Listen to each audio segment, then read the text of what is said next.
किससे कक्का के। नमस्कार, स्वागत है आपका हमारे खास कार्यक्रम किस्से कक्का के। जी हाँ, मैं हूँ सचिन सक्सेना और आप देख रहे हैं किस्से कक्का के। तो शुरू करते हैं आज का किस्सा। वाकई में आज जो मैं आपको किस्सा सुना रहा हूँ वो हकीकती किस्सा है। हाँ, क्योंकि जब मैं आपको किस्सा सुनाऊंगा तो आपको सीख भी मिलेगी और आपको ये भी पता पड़ेगा कि वाकई में ऐसा हुआ था, इसलिए ये हकीकत है। तो शुरू करते हैं एक किस्सा। तो एक जंगल में मोर और मोरनी रहते थे। तो अब एक दिन भैया मोरनी कहने लगी अपने पति से, मोर से, कि चलो अब अपन दूसरी जगह चलते हैं। अपन इस जंगल में रहते रहते बहुत दिन हो गए, बहुत दिन से यहाँ रह रहे हैं, अब कहीं दूसरे लोगों में चलते हैं, उनमें जाके अपन रहते हैं, इंसानों में जाके रहते हैं। तो मोर कहने लगा कि पत्नी जी, आप तो यहीं रहें, अपन यहीं रहते हैं, बढ़िया सुकून से ज़िंदगी कट रही है, अच्छे चल रही है, तो अपन क्यों फालतू इधर उधर जाएं, बढ़िया खा रहे हैं, पी रहे हैं, अच्छे से रह रहे हैं, क्या मतलब है। तो पत्नी नहीं मानी, कहने लगी मोरनी, नहीं, चलना पड़ेगा, चलो भैया। आप तो भैया पति जी क्या करें पत्नी की आज्ञा थी कि चलो भैया। अब चले, वो पहुँचे एक राज में और जाके एक पेड़ पर बैठ गए। अब जब वो पेड़ पर उधर जाके बैठे तो कहाँ पहुँचे, वहाँ के राजा, जिस जगह वो पहुँचे थे वहाँ एक राजा था। और राजा भी विद्याओं में ऐसा निपुण था कि वो इंसान तो इंसान, जानवरों की भाषा तक जानता था। मतलब जब वो बोलते थे तो उन्हें ये पता रहता था, वो राजा को, उसने ऐसी विद्या पढ़ी थी कि ये क्या बात कर रहे हैं। तो भैया ठीक है, अब वो वहाँ पहुँच गए मोर मोरनी। अब एक दिन क्या हुआ कि राजा को भूख लगी, तो वो अपनी रानी से कहता है कि मुझे भूख लग रही है, मुझे खाना दे दो। तो रानी ने राजा को खाना दिया। अब जब खाना दिया तो राजा खाना खाने बैठे तो क्या होता है कि एक चावल उनकी थाली से नीचे गिर जाता है।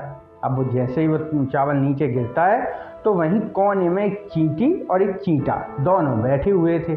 तो वो कहने लगे, चींटा कहता है चींटी से कि देखो वो खाना गिर गया, मतलब चावल का टुकड़ा है, अब उनके लिए तो वो खाना है। तो वो कहने लगे, अरे कि वो तुम जाओ, चींटी से कहता है चींटा, तुम जाओ और मेरे लिए वो लेके आ जाओ। तो चींटी कहती है, नहीं, मैं नहीं जा रही, कि अगर वो राजा ने मुझे देख लिया तो मार देगा, वो राजा है, मुझे मार देगा। तो चींटा कहने लगा, अरे नहीं, जाओ, कि ऐसे कैसे मार देगा। तो चींटी ने बहुत उससे मना किया, नहीं मैं नहीं जाऊँगी। तो अब चींटा नहीं माने, तुम तो जाओ। तो अब ये सब बातें राजा सुन रहा था, क्योंकि वो तो विद्या जानता था, जो भी कोई भी बात करते थे जानवर, कीड़े मकोड़े जानवर, पशु पक्षी, तो वो राजा समझ जाता था, उसने तो विद्या पढ़ी थी। तो वो समझ गए कि यार ये क्या बात कर रहे हैं। तो राजा ऐसे ही मुस्कुराने लगा। तो चींटी कहती है, देखो भाई, राजा अपनी तरफ देख रहा है, ऐसा तो नहीं कि इन्होंने बात सुन ली हो। तो चींटा कहता, नहीं, उसने बात नहीं सुनी, तुम तो जाओगे। ठीक है कि वो कहने लगी चींटी, नहीं मैं नहीं जाऊंगी। तो मतलब ये सब उन दोनों में चलता रहा, लड़ते रहे। तो राजा को हंसी आ गई, तो वो हंसने लगा।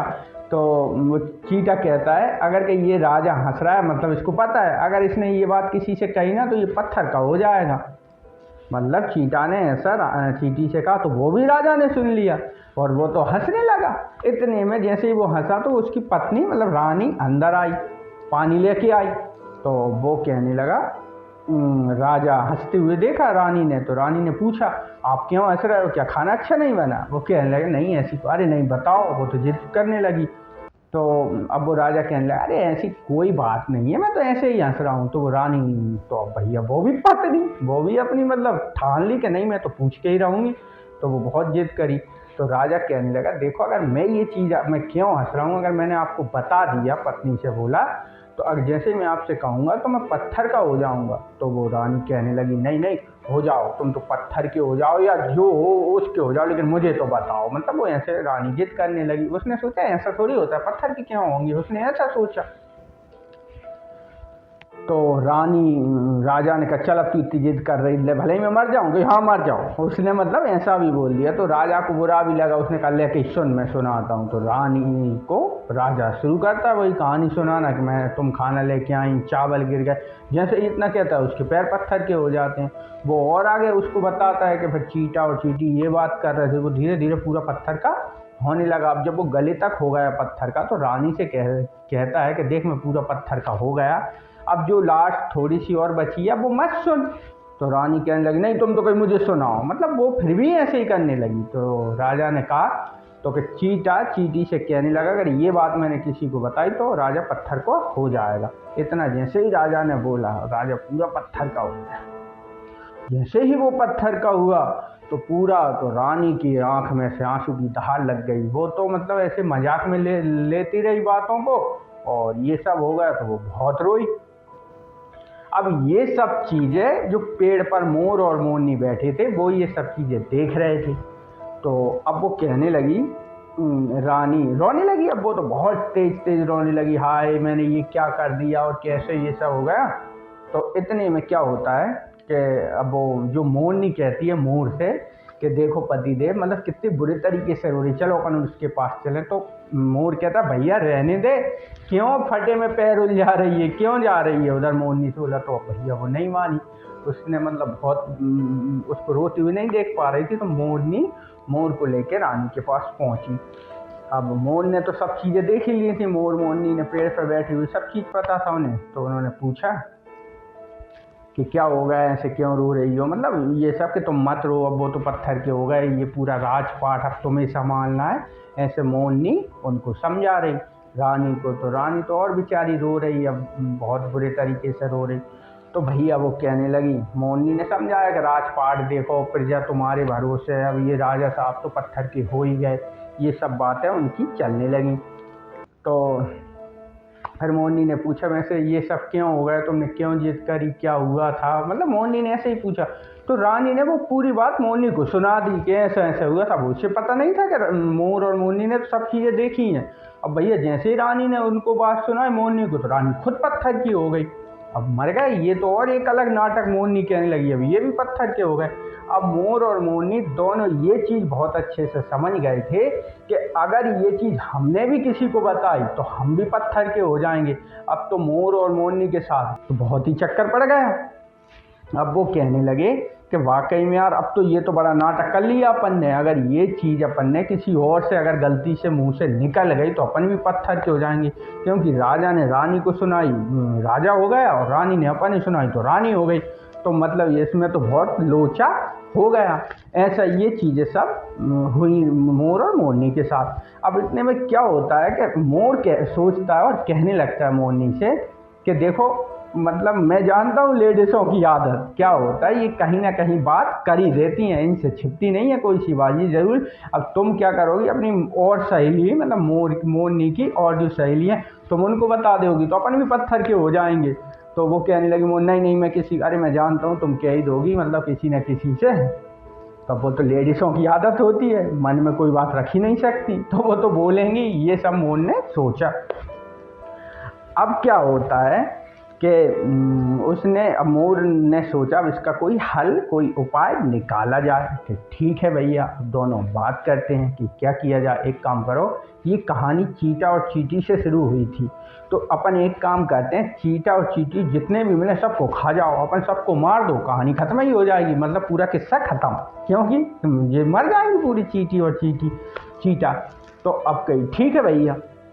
तो मोर और मोरनी ने ऐसा निश्चित कर लिया, निर्णय ले लिया कि अब अपने चीटा और चींटी को खाना है। तो भैया वो शुरू हो गए, जहाँ चीटा दिखे तुरंत खा लें मार दें। ऐसा चलता रहा कुछ दिन।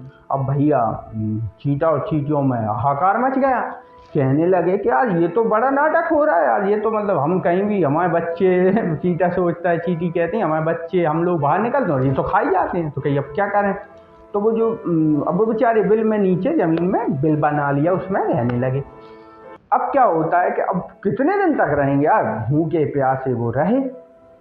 अब जैसे ही वो रहे उसमें भूखे प्यासे, अब यार भूख लगी आई उन्हें, अब भी सोचने लगे अगर हम बाहर जाएंगे तो हम क्या खाएं, अब मतलब बाहर तो निकलना पड़ेगा ना, नहीं तो जहाँ कब तक डले रहेंगे, भूख से मर जाएंगे। अगर बाहर निकले तो मोर और मोरनी खा जाएंगे, तो क्या करें। तो एक काम करते हैं, वो चीटा और चींटी दोनों ने तपस्या करी, उन्होंने कहा भगवान के भजन के अलावा कुछ नहीं बचा, तो चलो कहीं अपन तो भजन करो।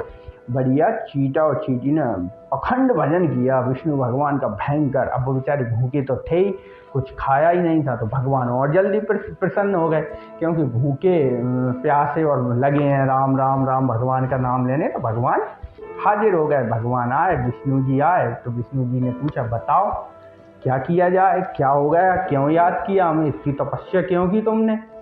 तो चीटा और चींटी कहते हैं कि हे प्रभु, ऐसी ऐसी बात है, ये मोर और मोरनी हमें खा रहे हैं, तो उन्हें भूख हमें लग रही है और हम बाहर जाएंगे तो ये खा लेगा, तो इससे अच्छा आप हमारा पेट बांध दो।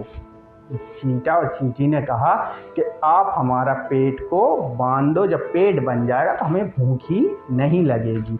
तो ठीक है भैया, भगवान ने कहा तथास्तु। तो उनके पेट और चीटा और चींटी के पेट दोनों बन गए। अब आपको ये भी बता दूं मैं कि जब से ही चीटा और चींटी के पेट नहीं होते, उन्हें भूख नहीं लगती, और ये प्रथा जब से ही चली आई है। तो ठीक है भैया, अब वो विष्णु जी ने कहा अब हम जाएं, तो उन्होंने कही नहीं, कही अभी मत जाओ, अब पेट तो बन गए, अब हमें भूख तो नहीं लगेगी, कोई दिक्कत नहीं, लेकिन एक और काम कर दो भाई। क्या?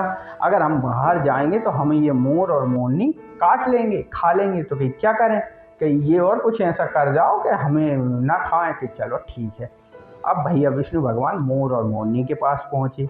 उन्होंने मोर और मोरनी से कहा कि तुम चीटा चींटी को खाना छोड़ दो, इन्हें क्यों खा रहे हो तुम, क्योंकि ये गलती इनकी नहीं है, ये गलती है राजा की। कि राजा की कैसे गलती है? मोर और मोरनी ने पूछा राजा की कैसे गलती है, वो तो हम देख रहे थे, ये लोग बात कर रहे थे, इन लोगों ने ये पूरी जो जितना भी ये फैला रहा हुआ है, ये चीटा और चींटी ने फैलाया है। तो भगवान कहते हैं नहीं, ये बात नहीं है, बात कुछ और है। इन्हें पत्थर का इसलिए हुए हैं कि मैं बताता हूँ आपको। भगवान बोले मोर और मोरनी से क्या हुआ था कि ये जो थे ना, जो राजा, इनमें विद्या ऐसी थी कि ये पशु पक्षियों की भाषा तो जानते ही थे, साथ साथ उनका रूप भी रख लेते थे। मतलब ये जैसा चाहे वैसा अपना रूप धारण कर लेते थे।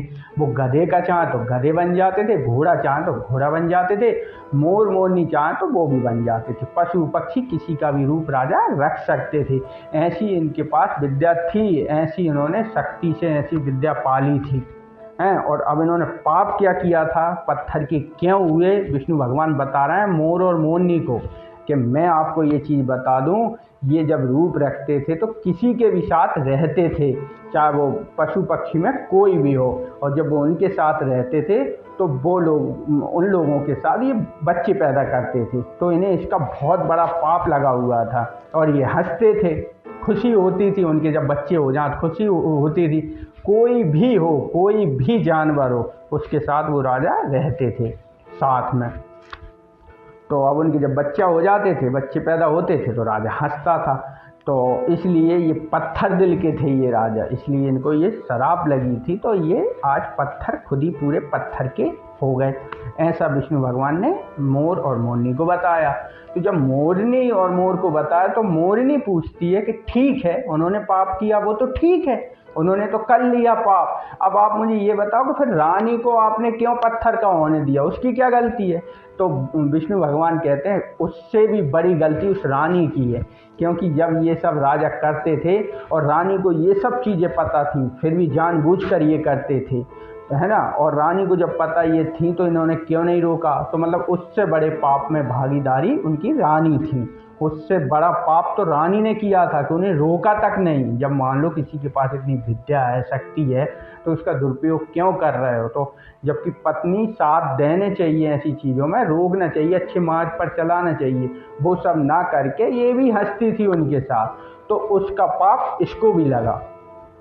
ये चीज़ें जब बताई गई मोर और मोरनी को, तो उस दिन से उन्होंने कहा बिल्कुल अब हम आज से नहीं खाएंगे। तो कही ठीक है, बढ़िया जंगल में जाओ, अच्छे से रहो। इतना कह के विष्णु भगवान चले गए। अब क्या हुआ, वो जंगल में गए। अब जब वो वापस आए तो आप लोगों ने देखा होगा कि मोर और मोरनी के पैर फटे हुए रहते हैं, सही पैर नहीं रहते, अजीब टाइप के फटे हुए उनके पैर रहते हैं। तो अब भैया मोर ने जैसे ही देखा तो मोर कहने लगा हम लोग इतने सुंदर हैं, इतने अच्छे हैं, लेकिन ये बताओ कि ये हमारे पैर, हम लोगों के पैर कितने गंदे हैं। तो ये सोच सोच के फटे हुए पैर हैं, तो तो मोर मतलब जंगल में नाचता है, बहुत तेज नाचता है, वो रोता है। अब रोते रोते जो आंसू गिरते हैं उसकी ज़मीन पर, तो उनको देखकर मतलब अपने पति की रोते हुए देखकर पत्नी मतलब मोरनी को भी इतना दुख होता है कि वो उसकी ज़मीन पर जो आंसू गिरते हैं तो वो उठा उठा के अपनी मुंह से वो खाती है उन आंसुओं को। अब जब वो खाती, अब वो नीचे नहीं गिरने देती, अब वो कैसे क्या करे, तो वो नीचे गिरे, उसने उठाया और खा ली। ये सब चलता रहता है और मोर बहुत रोता है। अब इतना अटूट उनका प्रेम देखकर भगवान दोबारा आते हैं उनके पास। मतलब कहते हैं कि वाकई में मोर और मोरनी जैसा प्रेम तो किसी में है ही नहीं, कि मतलब वो रो रहा है, उसके आंसू गिर रहे हैं, तो मोरनी इतनी दुखी है कि ज़मीन पर पड़े हुए उसके आंसू उठा के खा रही है। तो क्या होता है, जैसे ही भगवान आते हैं तो भगवान कहते हैं उनसे कि तुम इतने परेशान क्यों हो रहे हो, क्यों रो रहे हो। तो मोर कहता है कि देखो मतलब हम इतने सुंदर सब बढ़िया, लेकिन हमारे पैर, मतलब वो पूरी बता रहा है। तो भगवान कहते हैं कि देखो तुम्हारे पैर इसलिए फटे हैं, तुमने चींटियों और चींटियों को खाया है। मैं बता रहा हूँ ये चीज़ आपको एक और, कि क्या होता है कि जब कोई ऐसी चीज़ें खाता है, चींटी चीज़ खाता है, तो उसके शरीर में कहीं दाग, कहीं फटी हुई ये चीज़ें होती हैं।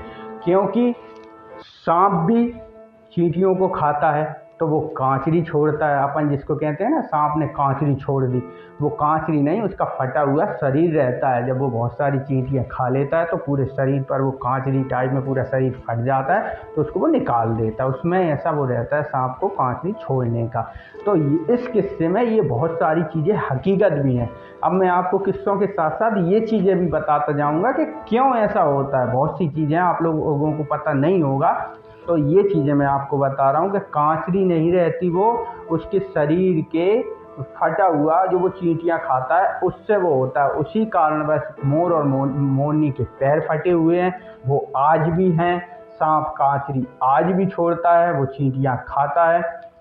ये सब विष्णु भगवान ने मोर और मोरनी को जैसे ही बताया, तो उन्होंने उनसे ये भी कहा भगवान ने कि तुम लोगों का अटूट प्रेम देखकर, मतलब इतना तुम दोनों में प्रेम है कि मैं तो मतलब ये मान लो कि आपका, भगवान कहते हैं मोर और मोरनी से, मैं आपका भक्त हो गया।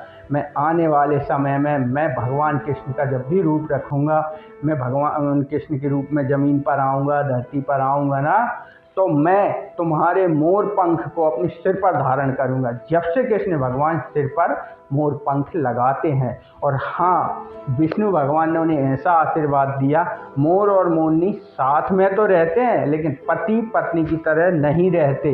वो जब उनके आंसू खाती है, मोर के आंसू मोरनी खाती है, तो वो गर्भ धारण करती है, उससे उसके बच्चे होते हैं। तो दोस्तों, आज का किस्सा इतना ही। मैं आपको ऐसे ही रोज़ किस्से लेकर हाजिर होऊंगा। आज के लिए मुझे दीजिए इजाज़त। नमस्कार। किस्से कक्का के।